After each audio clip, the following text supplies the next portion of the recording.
민수기 35장 22-29절입니다. 고의적인 살인에 대한 6가지 사례들과 그것에 대한 처벌을 규정한 뒤 본문에서는 비고의적인 살인 행위를 3가지 사례로 나눠 설명하면서 법적 처리 절차를 설명합니다. 무심코 발생한 3가지 사망 사건의 예는 첫째, 무심코 사람을 밀쳐서 죽였을 경우, 둘째, 무심코 물건을 던져서 죽였을 경우, 셋째, 무심코 돌을 던져서 죽였을 경우입니다. 이런 살상은 예기치 않게 발생한 것이라고 보는 거죠.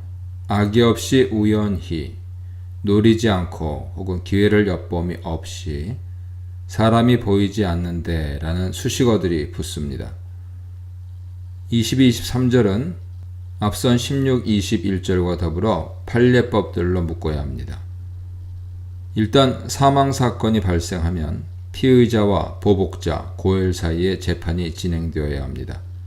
재판 없이 사적인 보복으로 피의자를 죽이거나 무단으로 사형을 집행할 수 없습니다. 아마 피의자는 사건 직후 도피성으로 몸을 숨긴 상태일 것입니다. 재판정은 그를 도피성에서 불러 재판을 진행합니다. 회중이 이 사건 판결을 내린다고 되어 있으나 여기 원어 에다는 재판관들의 모임으로 볼 수 있습니다. 당시 어떤 형태로든 사법기관이 존재했음을 암시하죠. 재판 결과 그 살인사건의 진상이 밝혀지면 규례대로 판결하여 형을 집행합니다. 규례대로는 앞서 제정된 판례들과 처벌 규정을 말합니다. 사망사건이 고살로 드러나면 그 살인자는 사형에 처해지고 피해 보복자가 그를 죽여도 무방합니다. 고엘은 앞서 말한 대로 누군가의 고통과 한, 억울함을 풀어주는 사람을 말합니다. 메시아의 구속자 개념이 여기에서 왔죠. 레위기 25장 희년법에 의하면 토지와 빚을 다른 사람이 대신 갚아줄 수 있는데 이때 그 사람이 고엘, 즉 갚아주는 자, 물으는 자가 됩니다. 이 경우 고엘이 속량자, 구속자라는 뜻이죠. 그러나 단순히 상대에게 보복하여 손해를 보존하는 보복자의 의미도 가능합니다. 여기서는 가족을 잃은 피해자가 직접 고엘이 되어 핏값을 보상하려 하기 때문에 보복자란 뜻으로 쓰이고 있습니다. 율법은 이러한 보복을 불법으로 비난하지 않습니다. 그러나 과실치사의 경우 실수로 살인을 저지른 사람이 보복을 당한다면 억울한 처사죠. 따라서 하나님께서는 이를 위한 대책을 마련하여 법제화하십니다. 이 법의 취지는 결코 억울한 새로운 피해자가 생기지 않게 하고 인간의 악한 심성에 의한 무고한 보복의 악순환을 차단하는 데 있습니다. 따라서 만일 그것이 과실치사로 드러나면 법정은 그의 생명을 지켜줄 의무가 있습니다. 재판관들은 그 피해 보복자로부터 그 사람을 보호하여 도피성으로 돌려보내야 합니다. 그가 도피성에 연금되는 기간은 대제사장이 죽는 날까지입니다. 26절로 29절입니다. 도피성 연금 기간 중에 그 살인자는 도피성 밖으로 외출이 금지됩니다. 만일 무단 외출을 했다가 보복자에 의해 살해당하면 누구의 탓도 아니며 그 보복자 또한 자신의 복수의 피해에 대해 책임질 필요가 없습니다. 그 살인자는 현재 대제사장이 살아있는 동안에는 도피성 안에만 머물러 있어야 합니다.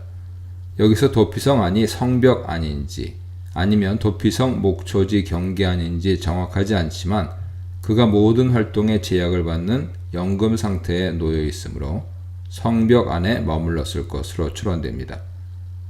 연금 중의 살인자는 대제사장이 죽은 후에야 결국 완전히 사면되어 고향으로 돌아갈 수 있었습니다.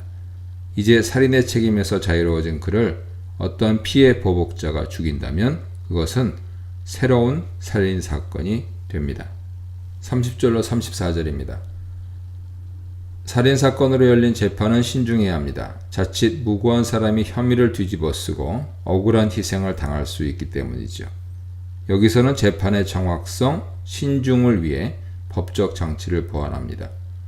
피의자의 고의적 살인 행위의 혐의를 입증하려면 한 사람 증언만으로는 충분하지 않죠.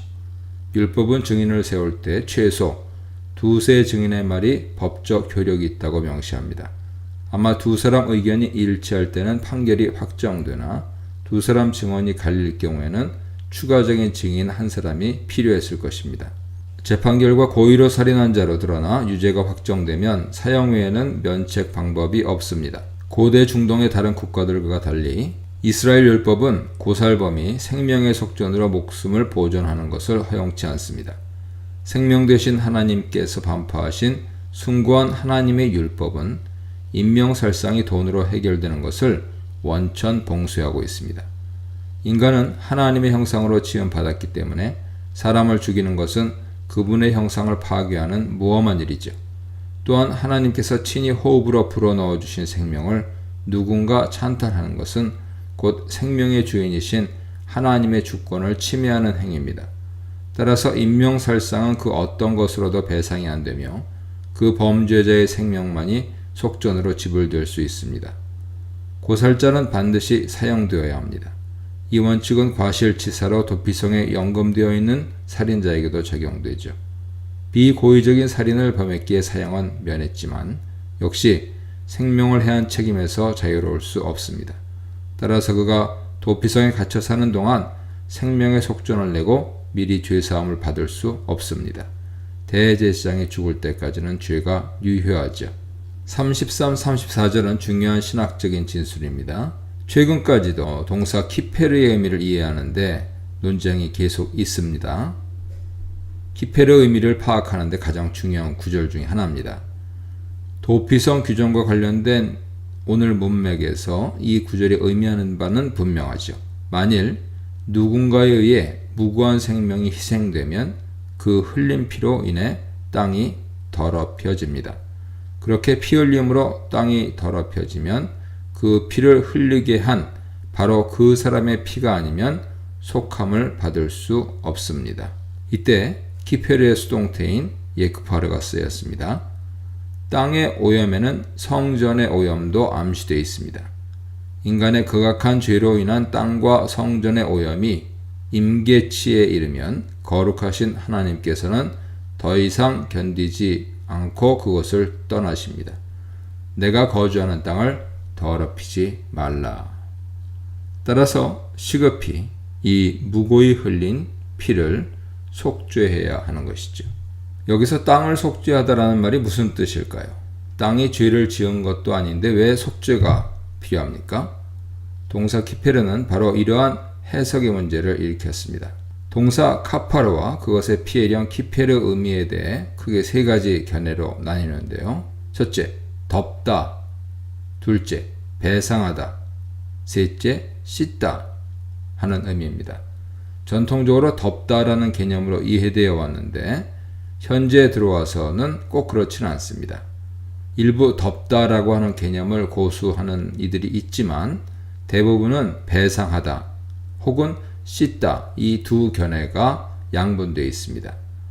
두 견해 다 본문상 명확한 근거를 가지고 있죠. 그래서 최근에는 키페르가 이중적인 의미를 지닌다 하는 쪽으로 연구가 이루어집니다. 키페르, 배상, 그리고 정화하는 그 의미를 가진다는 것이죠.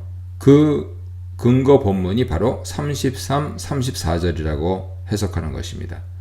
무고한 피로 땅이 더럽혀지면 살인자의 피로 더럽혀진 그 땅을 씻어내고 정화죠. 생명의 희생을 배상해야 한다는 것입니다. 결국 본문은 피가 아니면 속죄가 만들어질 수 없다라는 문장에서 키페르라는 단어로 피의 이중적인 기능을 지칭하고 있는 것입니다.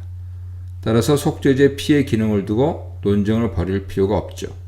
속죄제 효과인 키페르는 정화와 대속의 기능을 모두 포함하고 있기 때문입니다.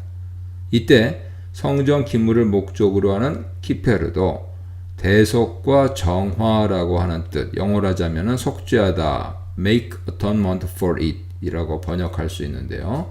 그러한 뜻으로 사용됐다고 해석할 수 있습니다. 성물의 오염을 배상하고 그것을 닦아내야 정화해야 할 필요가 있기 때문이죠.